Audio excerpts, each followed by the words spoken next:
Shalom, this is Jonathan with the Men of Valor Camp. Just wanted to go in with a few things really quickly. A big piece of history was revealed to be false this week, and pretty much what it is the woman that pretty much accused or said that Emitt Till whistled at her, which ultimately led to his death. A 14-year-old black kid, his death. A brutal one at that, where he was, mutilated, and his casket actually was opened by the request of his mother, because pretty much she wanted everyone to see what everyone had done, or what was done to him. So pretty much, and this I'm reading it's from the New York Times. It says for 6 decades she's been a silent woman linked to one of the most notorious crimes in the nation's history, the lynching of Emitt Till, a 14-year-old black boy, keeping her thoughts and memories to herself as millions of strangers idealized or vilified her. But all these years later, a historian says that the woman has broken her silence and acknowledged that the most incendiary part of the story she claims that others told about Emitt, claims that seem to tame today, but were more than enough to get a black person killed in the Jim Crow era in Mississippi, were false. So pretty much, the thing was, he supposedly whistled at her, and by him whistling at her, it led to his death. And then it says, just to go a little further, it says, as a matter of narrow justice, it makes little difference, true or not. Her claims did not justify any serious penalties, such as much less death. The 2 white men who were accused of murdering Emitt Till in 1955 and later admitted it in a Look magazine interview were acquitted that year by an all-white, all-male jury. So they could not be retried. So just that right there, man. It was a lie, similar to Rosewood. Same shit happened to Rosewood. It was a lie. This white woman pretty much led to somebody's death. The tears of a mother.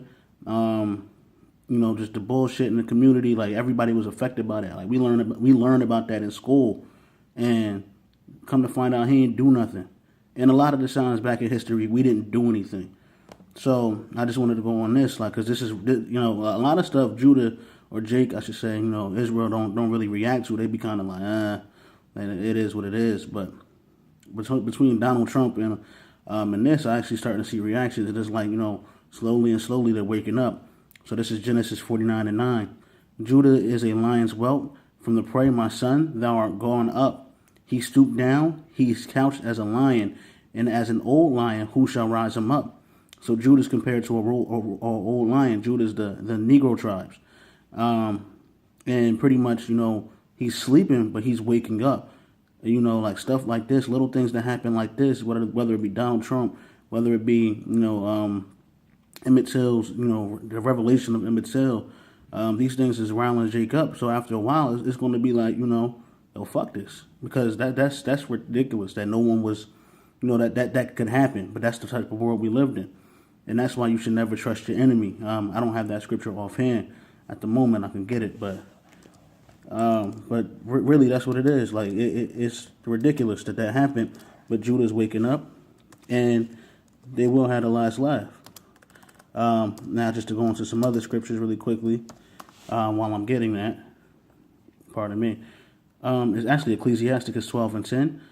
It says, never trust thine enemy, for like as iron rusteth, so is his wickedness. So, and he says, though he humble himself and go crouching, yet take good heed and beware of him. And thou shalt be under him as if thou wipeth thy looking glass. And thou shalt know that his rust had not been altogether wiped away. So, set him not by thee, lest when he have overthrown thee, he stand up in thy place. Neither let him sit at the right hand, lest he seek to take thy seat.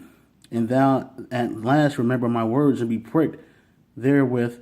Who will pity a charmer that is bitten with a serpent, or as any such as come as nigh as a wild beast? And Esau is a charmer, Esau is a serpent. But you can't fuck with them, and it's evident. Like, even though they weren't friends, but like, who would do that? Just lie. That's ridiculous. You just want to lie and cause all that mischief. And ultimately that's what Edomites do. That's why you should never trust thy enemy. Because that's how they do you. But on top of that, not only was it an Edomite, but it was an Edomite woman. And in the scriptures it say also in Ecclesiastes, this is chapter 25 and 1, 25 and 19, it says, all wickedness is but little to the wickedness of a woman. Let the portion of a sinner fall upon her. So even with that, it's just like, it wasn't just an Edomite, it was a Edomite woman. And that's even more wicked. Like, because that was just nothing but evil in her heart. Like, why would you do that? There was no need to do that. There was no reason to do that. There was no reason to lie. And yet we hear 60 years later that it was a lie and it's all good. Nothing happens. But the Most High says something going to happen, though. And it says, this is actually Jeremiah 49 and 12. For thus saith the Lord, behold, they whose judgment was not to drink of the cup have assuredly drunken, and art thou he that shall altogether go unpunished? Thou shalt not go unpunished, but thou shalt surely drink of it. So all the oppression, all the slavery, all the murder, all the poverty, all the hatred, everything that Esau did to us is going to go back to him, and it's going to be double. So yeah, say that it don't look like we're going to drink that cup.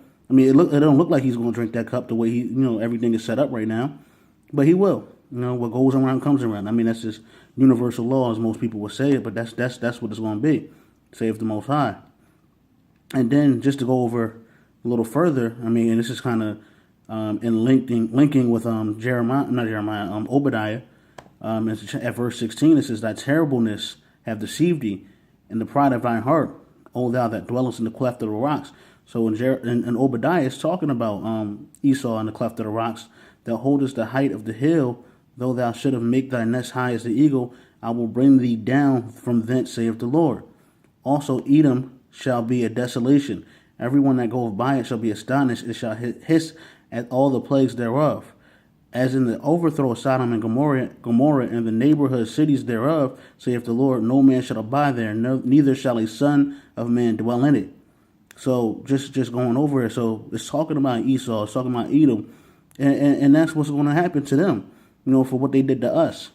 So they could laugh it up, people could just sit there and be astonished, and Jake is waking up, and that was nothing but wickedness. But what do you expect from your enemy? But nonetheless, it is what it is. But at the end of the day, the Most High will give vengeance. Well, he'll have his vengeance for his people. So with that, I just wanted to bring that up because that's a current event. That's a major current event because that really changes the way of history. Because everyone, he whistled at a woman. Even if he did, that's still not justified.